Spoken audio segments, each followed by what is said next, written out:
എത്ര പറഞ്ഞാലും തീരാത്ത കഥകളാണ് കേരളത്തിലെ ക്ഷേത്രങ്ങളുടേത്. സ്വയംഭൂ ക്ഷേത്രങ്ങളിൽ തുടങ്ങി കാലത്തിൻ്റെയും പ്രവചനങ്ങളുടെയും പൂർത്തീകരണത്തിനായി സ്ഥാപിക്കപ്പെട്ട ക്ഷേത്രങ്ങൾ വരെ കേരളത്തിലെ ക്ഷേത്ര സംസ്കാരത്തെ വ്യത്യസ്തമാക്കുന്നു. ആരാധനയിലും പൂജകളിലുമൊക്കെ തികച്ചും വ്യത്യസ്തത പുലർത്തുന്ന ക്ഷേത്രങ്ങളാണ് കേരളത്തിലെ നാഗക്ഷേത്രങ്ങൾ. ധർമ്മദേവങ്ങളായി നാഗങ്ങളെ ആരാധിച്ചു പോരുന്ന ഒരു പാരമ്പര്യമാണ് കേരളത്തിലെ ഹൈന്ദവ വിശ്വാസികൾക്കുള്ളത്. നാഗത്തെ ആരാധിക്കുന്ന പാരമ്പര്യത്തിന് തുടക്കമിട്ടതും ആലപ്പുഴയിലെ വെട്ടിക്കോട്ട് ആദിമൂലം നാഗരാജ ക്ഷേത്രമാണ്. കേരളത്തിലെ ആദ്യ നാഗക്ഷേത്രമായ വെട്ടിക്കോട്ട് ക്ഷേത്രത്തിന്റെ വിശേഷങ്ങളും ചരിത്രങ്ങളും അറിയാം. ഹൈന്ദവ വിശ്വാസമനുസരിച്ച് കേരളത്തിൽ നാഗാരാധനയ്ക്ക് തുടക്കം കുറിച്ചത് പരശുരാമനാണത്രേ. കേരളം സൃഷ്ടിച്ചു കഴിഞ്ഞപ്പോൾ ജലത്തിൽ ഉപ്പിന്റെ അംശവും ഭൂമിയിൽ പാമ്പുകളുടെ എണ്ണവും വളരെ കൂടുതലായിരുന്നു അത്രേ. ഭൂമി വാസയോഗ്യമല്ലെന്ന് മനസ്സിലായ പരശുരാമൻ പിന്നെയും തപസ് ചെയ്തു. അങ്ങനെ സർപ്പശ്രേഷ്ഠരായ അനന്തനെയും വാസുകിയും പ്രത്യക്ഷപ്പെടുത്തുകയും പ്രശ്നത്തിന് പരിഹാരം കണ്ടെത്തുകയും ചെയ്തു. സർപ്പങ്ങൾക്ക് പ്രത്യേക വാസസ്ഥലം നൽകുകയും ജലത്തിലെ ലവണാംശം കുറയ്ക്കുവാൻ പരശുരാമൻ നാഗങ്ങളെ നിയോഗിക്കുകയും ചെയ്തു. അങ്ങനെയാണ് കേരളത്തിൽ സർപ്പാരാധനയ്ക്ക് തുടക്കമായത് എന്ന് കരുതപ്പെടുന്നു. കേരളത്തിലെ ആദ്യത്തെ നാഗരാജ ക്ഷേത്രമായി കരുതപ്പെടുന്ന ക്ഷേത്രമാണ് വെട്ടിക്കോട് ആദിമൂലം ശ്രീ നാഗരാജസ്വാമി ക്ഷേത്രം.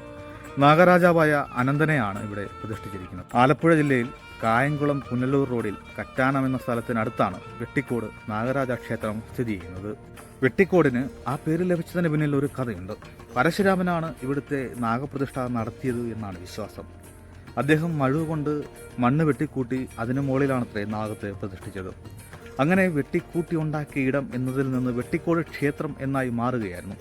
കൂടാതെ കേരളത്തിൽ ആദ്യമായി നാഗപ്രതിഷ്ഠ നടത്തിയ ഇടമെന്ന നിലയിൽ ആദിമൂലം വെട്ടിക്കോട് ക്ഷേത്രമെന്നും ഇതിന് പേരുണ്ട്.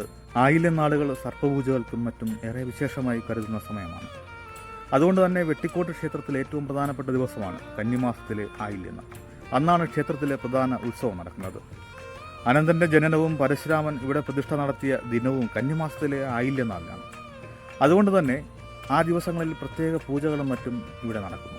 അതിൽ പങ്കെടുക്കുവാനായി കേരളത്തിൻ്റെ വിവിധ ഭാഗങ്ങളിൽ നിന്നും ആയിരക്കണക്കിന് ആളുകൾ ഇവിടെ എത്തിച്ചേർന്നുണ്ട്. കേരളത്തിൽ അനന്തന്റെ തനത് രൂപത്തിലുള്ള ആദ്യ പ്രതിഷ്ഠയാണ് വെട്ടിക്കോട് ക്ഷേത്രത്തിലുള്ളതെന്ന് ഒരു വിശ്വാസമുണ്ട്. ത്രിമൂർത്തികളായ ബ്രഹ്മാവ്, വിഷ്ണു, ശിവൻ എന്നിവരുടെ ചൈതന്യത്തോടു കൂടിയാണ് അനന്തനെ ഇവിടെ പ്രതിഷ്ഠിച്ചിരിക്കുന്നത്. അനന്തനെ പ്രതിഷ്ഠിച്ചിരിക്കുന്ന ശ്രീകോവിൽ കൂടാതെ തേവാരപ്പുരയും നിലവറയും ഇവിടുത്തെ പ്രധാന കേന്ദ്രങ്ങൾ തന്നെയാണ്. അതുകൊണ്ട് തന്നെ ഇവിടെ എത്തുന്ന വിശ്വാസികൾ നിലവറയും തേവാരപ്പുരയും സന്ദർശിച്ച ശേഷം മാത്രമേ മടങ്ങാറുള്ളൂ. കന്നിമാസത്തിലെ ആയില്യം നാളിൽ സർവാഭരണ വിഭൂഷണനായി എഴുന്നള്ളുന്ന നാഗരാജാവിനെ ദർശിച്ചാൽ പിന്നീട് ഒരു വർഷത്തേക്ക് നാഗങ്ങളിൽ നിന്ന് വിഷഭയം ഉണ്ടാവില്ല എന്നൊരു വിശ്വാസവുമുണ്ട്. 6 ഏക്കർ സ്ഥലത്തായാണ് ക്ഷേത്രവും കാവും സ്ഥിതി ചെയ്യുന്നത്. സർപ്പക്കാവിൽ നാഗരാജാവിനെയും നാഗയക്ഷിയെയുമാണ് പ്രതിഷ്ഠിച്ചിരിക്കുന്നത്. ധാരാളം പാമ്പുകളെയും ഇവിടെ കാണാൻ സാധിക്കും.